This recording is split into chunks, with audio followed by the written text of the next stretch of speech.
Impact Diversity Solutions. There's a whole lot behind this name. Welcome back, everybody. You know, I have a very, very special guest today. His name is Charles Brown, and Charles is a representative example of what I think a lot of people are searching for right now, which is the post-COVID-19 solution, right? What are you going to be after the COVID-19 crisis is all over and they open up America? Are you going to be an employee or are you going to be an entrepreneur? I want to introduce you to a young man who has a very, very interesting story, and he elected the path least traveled by, which is entrepreneurialism. He is the CEO and owner of Impact Diversity. He is my guest, Charles Brown. Charles, welcome. Thank you. Thank you. Now, Charles, for our viewing audience that don't know you as well as I do, can you give them some idea of how you got bitten by this entrepreneurial bug? Absolutely. Well, you know, I think it's something that I've probably had all my life. The problem was that I just didn't know how to, fulfill that itch or scratch that itch that I had. But even as a child, I've always had that entrepreneurial spirit, and just found out, the best way to make that a real life for myself. So the audience doesn't know these attributes about you, so I'll share them with the audience. You just recently completed a purchase of a janitorial business. In 2019, I understand that you spent a little bit over $4 million on a 30,000 plus square foot warehouse facility in Arizona. You have a fleet of trucks that are distributing products all over the United States of America. Did you grow up with a silver spoon in your mouth? I mean, how'd you get here? Not at all. I mean, growing up in small town Alabama, in very, very humble beginnings, I just figured out or tried to figure out a way to make a change. And one of the things that I did was, looking at, I had scholarships and stuff for college, but there was a different purpose to serve. And with that purpose, I actually joined the military. Because it was always my dream to go into the military and then go into politics. I know that's a long way from the entrepreneurial spirit, but that was kind of the path. And once I got into the military and kind of started figuring out ways to use my military background, history, and all of those things in service into the entrepreneurial space, once I got out of the military, I started a small company while I was selling products into the government. And one thing I noticed is that even in rough times, that the people that were still surviving and still thriving were the people who were involved in government contracting. So I wanted to know more and more about that that industry. So I tried to study myself, improve, and was reading through regulations and all of those things. And then that's kind of when we met, Walter, a while back. And you kind of laid the ground floor and the basis of how I operate today. So once I started Impact Diversity Solutions, after my sourcing company, I saw a need to branch that company out into different directions in order to capture more of a market space to shore up some of the government contracting that I was already doing. So we started off with a small fleet of trucks. I think we maybe had 2 trucks and 1 trailer, and kind of branched that thing off into different industries and learning how I could leverage my veteran-owned status and minority-owned status to gain a foothold in the contracting world. And that's using some of the things that you kind of taught us or taught me at the time, and implemented those strategies and formulated additional strategies on top of your government contracting strategies. We were able to branch that out and grow Impact 20% the first year. Okay, all right. Since you put me on blast and you let everybody know that we do have a relationship, I'll go ahead and be transparent with the audience as well and say that yes, Charles and I do have a long-standing client relationship, which will allow me to ask the question of how you came about the capability and capacity that you're driving against your new business model. I mean, did you stand that thing up out of whole new cloth? Did you build strategic alliances? How did you get the capability and capacity of the core business area you're operating in now?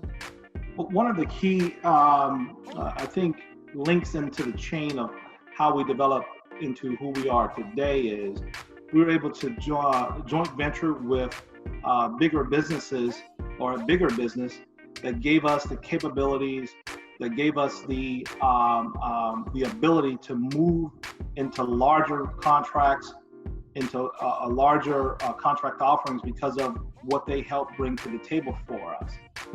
Using a joint venture strategy was it was key in us making the next leap into the next level of our business.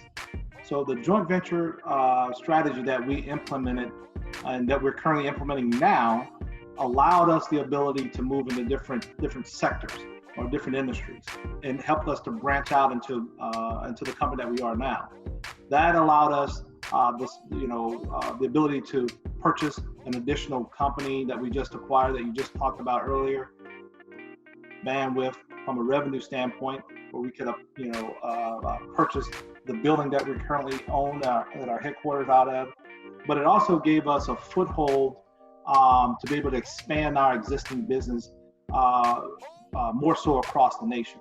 So having that ability and having the ability to go out and get larger contracts, to get bigger business opportunities was very, very key into establishing us as a bigger service-able veteran-owned company, whereas now today, Impact Diversity Solutions is the 8th largest 3PL on the planet. We're very, very proud of that because of our strategy that we implemented to grow to that size. Okay, wait a second now. And I say this to people, but it just came out of your mouth. So I want to reinforce that, right? What you just said, what the brother that you just witnessed on the screen just said, is that he owns the 8th largest 3PL company in North America. What I want to know, and I think you kind of glossed over that a little bit, is how you decided to go into this area of third-party logistics and how you got the capability and capacity, how you got the source of supply. I mean, you do it seamlessly because you live it. You go from, I was going through the process of doing this, and then you go to we without explaining how that we came together. So can you take that Anton Fisher approach, as Denzel Washington would say, and explain it to the audience like they're a 2-year-old in terms of how you got the capability and capacity to drive against your core business? Absolutely. So one of the things that I noticed when we first started our business, we were basically moving medical products on our trucks. So I'm sitting there thinking, we're moving and hauling millions of dollars worth of medical equipment. Why are we not selling that equipment? So with that thought in mind, I said, okay, we have to figure out how, one, we can distribute this product across the nation. So knowing that there was a MentorProtege strategy or MentorProtege program that came out that allowed the all small MentorProtege program to go into effect, which allows companies like mine, a small service-able veteran-owned, minority-owned business, the ability to go out to a larger company that's doing the things that you want to do and joint venturing with them. So basically what it does is it gives Impact Diversity, small company, the abilities and capabilities of a larger company, the one like we joint ventured with, all of their abilities and all the things that they can present. But what it does for them, the large company, it allows them to reach back and participate in contracts that they couldn't possibly participate in without this mentor-protege program. So it alleviates all of the blocks that you would get from a large company contracting with a small company, and you can do this legally. So we implemented that strategy, which gave us the bandwidth to go out and distribute large amounts of product, and also develop and create a capability strategy that allows us to reach out to larger contract opportunities. Now you use the word allows a lot, and as you kept saying, it allows, I kept thinking to myself, it allows you to earn a lot of money, because it's not inexpensive to buy a 30,000 square foot warehouse in Arizona. And then I got to commend you, my brother, because in this turbulent season that we're in, you just pulled off an acquisition coup. If I could set it up, and then I want you to slam dunk this home, folks, what this young man did, right, in the throes of a COVID-19 impacted environment, he bought a janitorial company that was doing a yeoman amount of work. As a matter of fact, they're the primary provider of janitorial products to the Veterans Administration. After they made an agreement to buy the company, COVID hits, and the company goes from marginal performance on a monthly basis to astronomical performance, like multiple millions a month. Charles, pick it up there. Explain how this joint venturing strategy allowed you to participate in this transaction. Absolutely. I'll add a little bit more to that story. One of the things we were worried about once we got into this agreement and this COVID-19 thing happened and revenues tripled and doubled within the company, we were very, very worried that that these guys were going to back out of this deal and say, you must be crazy. There's no way we're going to sell you our company now with the amount of revenue we're generating. But by the grace of God, they stuck to their agreement, and we got the deal done. But this joint venturing strategy, Charles, let me stop you for a minute, because I feel like I'm an audience member right now, and the audience wants a little more detail.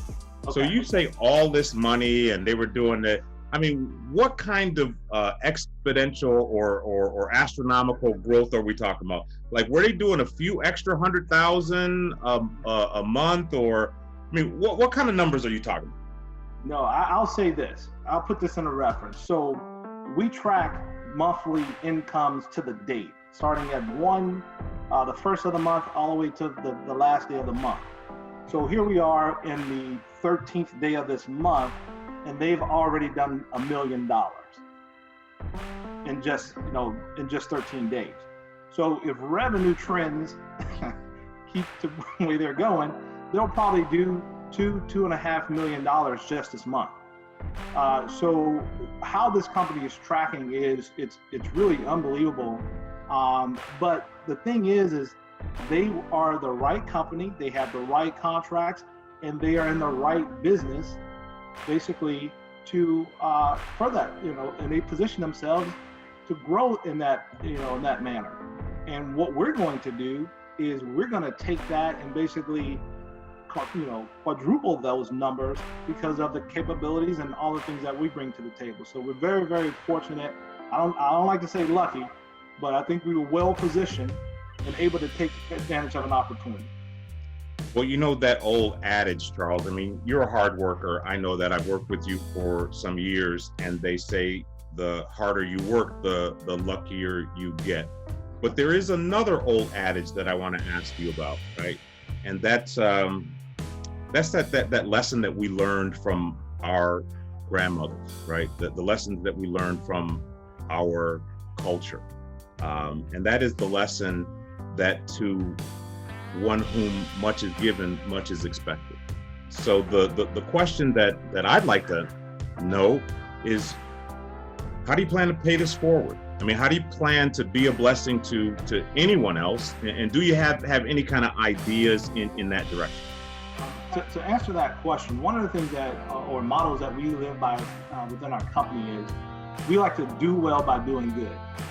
And also, as a growth strategy and a continuation strategy that we've implemented, we understand that if we can reach back into the veteran community, grab those smaller veteran-owned companies that are in a position or in the same position that we were in at one point, and give them the tools, the knowledge, and all of those things, and bring them alongside us and grow them to the point where they're doing the same thing. My strategy for paying it forward is reaching back and grabbing another service-able veteran-owned company and help usher them into a position or into the position that we're currently in. And I think we can do that by using, some joint venturing strategy and passing down our capabilities to them and so on and so forth. And we think that we've identified a company that's hungry. They've done business, they've proved themselves in the position that they're in, and we think they're a perfect match for us. So developing that reach back strategy, we feel like this company is the company. Hey, Charles, I got a surprise for you. I actually invited David to join us for this interview. He's been sitting out in the green room all this time, listening to you, vetting you, checking you out as a partner. David Boggs, are you with us? I am. How you doing, Walter? I am fantastic. And just as a backdrop, David Boggs is the CEO of NuPrana, which is a disabled veteran-owned small business that apparently is a newly minted 8A and is also the preferred partner for Impact Diversity. David Boggs, welcome. And can I ask you to start by telling our audience a little bit about who the brother David Boggs is? I think I can try to pull that off for you. Well, brother David Boggs is a Chucktown Geechee from Charleston, South Carolina. So I'm one of those guys down there at the port that most likely never was going to make it, out unless somebody reached back and pull them up and out, unless you had a thoroughbred heart that myself and my group, were cut from a different cloth. So I come from a, only parent, mother family. So I have an older brother, and something about me knew something was incomplete.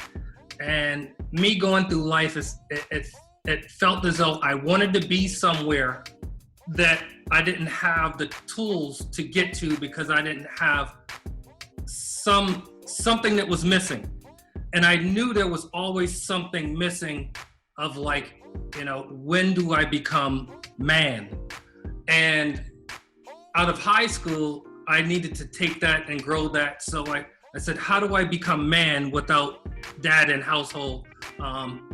So I chose the Marine Corps to become my father, to break me, to make me man. And I took that path right out of high school. I went into boot camp. I was a guide, meritoriously honored, honor grad, high PFT scores, always excelling in everything of the physical. I got my mental up, but I never felt as though I was man yet. I took a duty station in Guantanamo Bay, Cuba. And that first duty station was to protect the fence line. So if that wasn't a first ushering in of manhood, and you're gonna learn it the hard way, I got it. I woke up. Tell us how that happened. All right, so we were protecting the fence line, Guantanamo Bay, Cuba, and I was on my 7th day of patrol, and we got the call back to go to the rear, and my driver, he took it upon himself to do a little bit of speeding. And he hit a couple of ruts in a fence line, and we did a seven end over end turn, and I was thrown from the vehicle into a ditch. It rolled over, lacerated back ear, jammed me up pretty good, sent me back, and pretty much ended my military career. So now I am just learning to become man and want to excel where I am, but now that's taken away from me. So coming out of the military in my third year, I have to seek something other than my physical body to give me, my livelihood. So I had to go to my mind. So it's like, okay, what's out here for someone that understands racism exists and doesn't want to be put under that oppressive burden? So okay, so wait a minute. I want to unpack what you just said, because I think I heard something very interesting. I think I heard you say you became bitten by the entrepreneurial bug, and it sounds like the fruit doesn't roll too far from the tree, because everybody in your family seems to have some type of an entrepreneurial lineage. So you had to have the ability to vicariously see that as you grew up. And so you became a entrepreneurial rock star in the tattoo business, becoming the first Black owned tattoo artist in your area. And then you found your way to government contracting. And if I heard you correctly, you said you stumbled into winning your first contract. I mean, tell me about that. Tell me about what I think I just heard. I was told that, it's not likely that you're going to win any contracts by yourself, and at most of all, doing it for yourself. I buckled down and I read a couple of solicitations, and come to find out, I put the little 1 to 2 pager together, and I journeyed to the site visit, and lo and behold, there's nobody else other than me in the room. Or basically the other person was not of the set-aside stature. So I was like, oh, I can win this because there's nobody else there in the room. And I'm awarded this contract. I perform it and, do well. I even write some money back, to the contract specialist for things that, didn't need to be done. So I credit the government back, and I have my markers, up on the tally board. So was that contract profitable for you? And the reason I'm asking that question is I'm thinking about this scene in the movie War Dogs, right? If you guys have ever seen that movie, it's all about government contracting and the like. And these guys go in. Everyone else has. Say that again? I wish everyone has already watched that before they come talk to me. Then it cuts to the chase. It does cut to the chase, but there's a scene in that movie after they win their first, mega, $120 million contract, and they're walking out of the briefing, and they ask the guy, so how do you do? And the guy said, yeah, you did okay. You left 40 million on the table, and we want to see how you're going to do it. So yeah. Your first contracting experience wasn't anything like that, was it? Well, I mean, to not let the cat out of the bag and to hold face for, future viewers, like, yeah, I am in the know that I left a couple of dollars, 2.5 times a couple of dollars on the table. Wow. Wow. That, you know what they say? I mean, it wouldn't be life if we didn't have the ability to acquire some good lessons. And another of the lessons that I believe you learned comes from that old African proverb that says, to go fast, go alone, which is what I think I understand you were doing prior to running into me. But to go far, you want to go in a group. So I know that you've pulled together a group to go after this next leg of your life. You want to give us some information about the team that you've assembled? The team that I have assembled it was always there. It was there from my days of youth. and how Drake says it, no new friends. So I come from a clan called the Boys with the Z, and each one of these men do some high profile things, and I have been granted the stewardshipness of watching my now partner's back in his first years of NFL-dom, first round draft pick, Mr. Roddy White. So I was asked to, just watch his back in his first couple of years of, the NFL so he can concentrate on the game. And by doing that, we kind of opened up every can of entrepreneurialism there is in the book. And we've learned a lot, in the past 10, 15 years.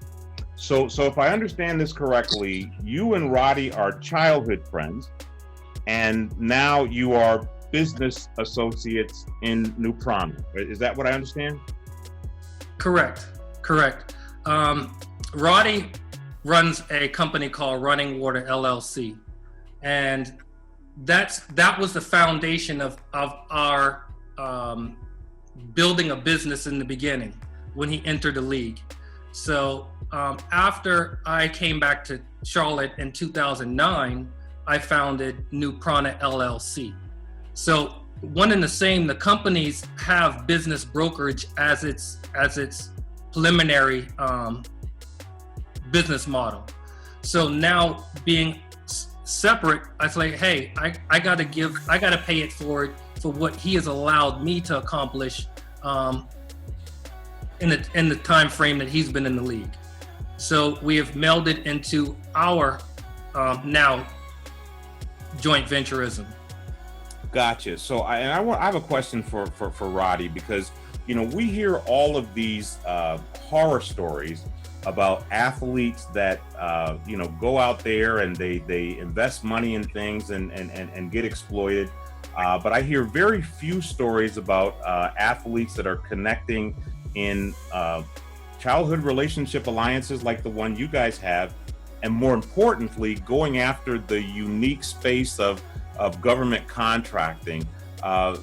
What got you excited about supporting David's foray down this government contracting lane? Well, what got me excited, David spoke already on our relationship and how, we grew up together, and, we come from the same place. I mean, you can ride bicycles, to each other's houses. So, when we first started our entrepreneurisms, probably 9 years ago, 10 years ago, maybe a decade ago, we were, learning and trying to discover something that we felt like could take us to the next level, not only for us individually, but for us as a family and everybody that we wanted to be a part of it. And, we tiptoed in a lot of different directions. And then, when David started, going into government contracting, and he kept bringing up the numbers and things that we could accomplish. And, the field that we would be in, there's not a lot of people in there.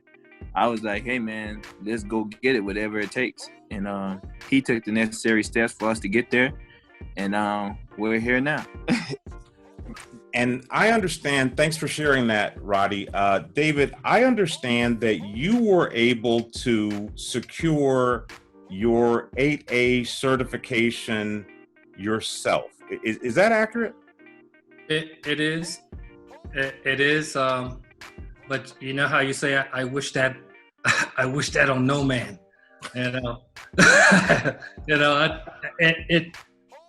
It takes it takes a bit of narcissism to get through it and stay on the CVEs that are challenging you at every single sentence, every document. Why is that? For what reason? Explanation. And, you just got to be ready. So I was playing tennis, and, as they would hit it to me, I would volley it back, until I had to wear them down. and there's nowhere else to turn. But you can never show any fire or emotion in your responses, because it will make it elongate, into neverary. But it's a science. It is a science. It is a science. And Charles Brown, what are you going to do with these guys? Well, that's a great question. I think a better answer to that is, what can we not do with them? Being that, we're similarly situated, and they've got that, as you can see, the drive and the tenacity and the stick-to-itness that it requires for this business. So one of the things that we're already looking at is an opportunity to move and source a product. And I mean, right out the can, we're looking at a $12 million opportunity that we're working on right now. So, the sky's the limit. I feel we can. Hold on a minute.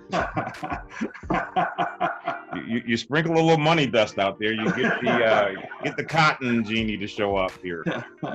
So you guys are going through the process of formulating this alliance. You're in the process of formulating this alliance, and you're already trying to work a material deal. Is that what I understand? Absolutely. My whole strategy is, why wait? If we've got an opportunity staring us in the face right now, let's knock this thing down and keep it moving, because they've got great pieces. We've got great pieces of capabilities.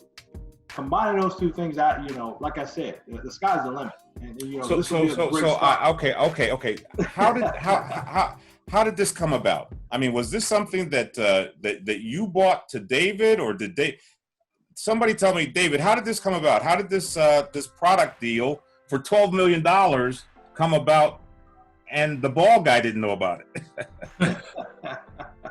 I get phone calls too.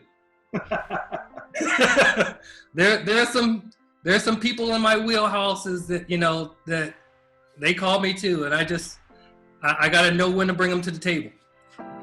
So, well, I have an ask of you guys, because you all know that we have a very challenging situation going on out there in the broader environment, and a lot of people that look like us are trying to figure out what the way forward is going to be.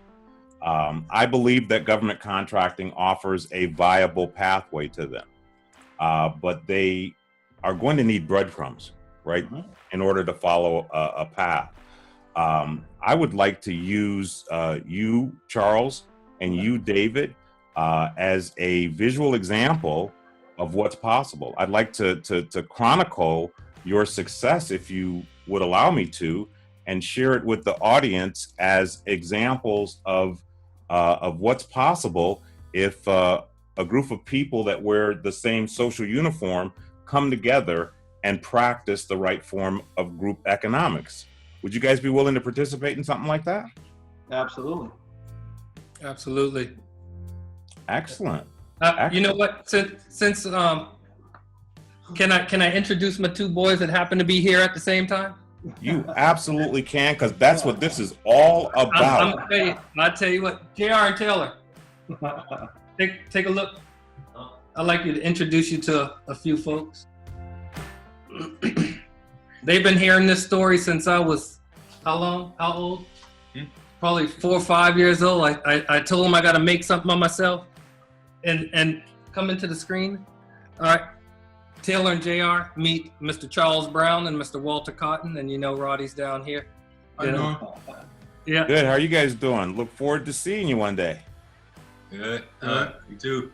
I tell you what, when 2005, when Roddy got drafted, the first summer, they came down and stayed with us every summer. So I trained them to swim in Roddy's pool by putting a floater bob on a fishing line and pull it in, and then they have to swim and catch it as I reel it in. So by the end of the summer, them boys were fishes. Yeah. Wow, it's great to meet you, young men. And for those of you that are viewing this as audience members, we are driving an initiative to create generational wealth, right? We're trying to empower people like Charles Brown and David to create enough generational wealth that they'll be able to pass it forward. They'll be able to pay it forward to up to 5 generations of their family. You're going to get an opportunity to participate in this program as well, but we'd like to show you what's possible before we ask you to jump into the water. So we're going to ask you to come back to the solution zone, pay attention to what we're doing with NuPrana as we create a rising tide that raises all boats. When we come back, we're going to be talking with Mr. Kevin Carr. David Carr? Kevin Carr is his name. He is the CEO of Pro to CEO, and he is going to talk to us about what they are innovatively doing for professional athletes during this pandemic.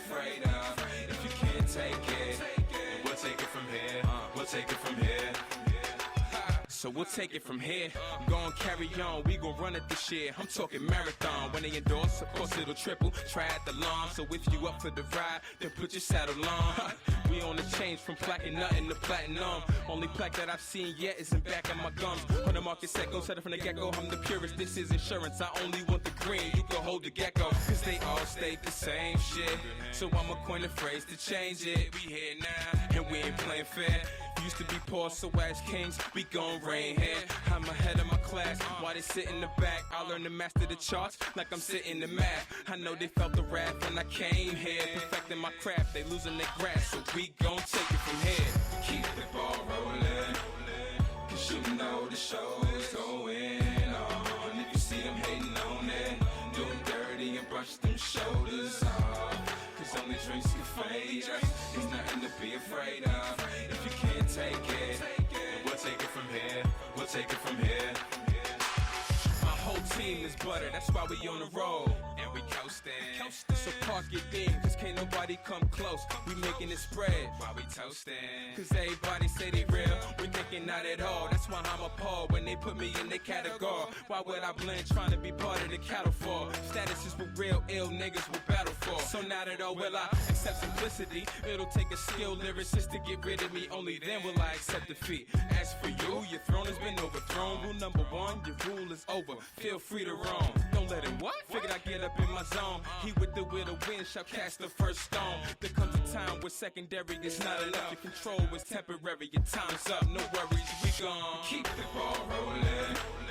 Cause you know the show is going on. If you see them hating on it, do them dirty and brush them shoulders off. Cause only drinks can fade us, there's nothing to be afraid of. If you can't take it, then we'll take it from here, we'll take it from here.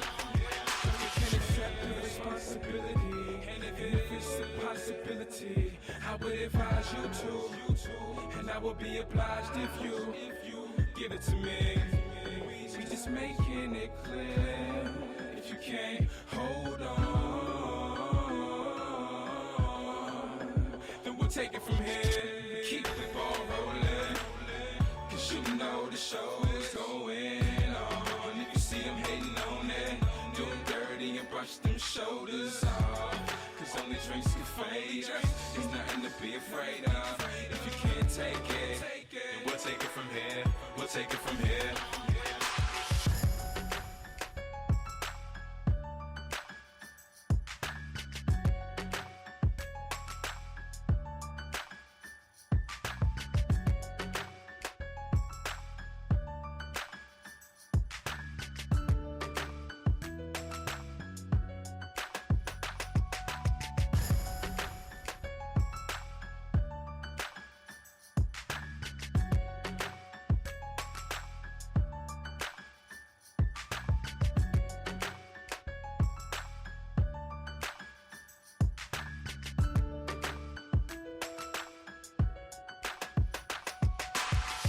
Keep the ball rolling, cause you know the show is going on. If you see them hating on it, do them dirty and brush them shoulders off. Cause only drinks can fade us, there's nothing to be afraid of. If you can't take it, then we'll take it from here, we'll take it from here.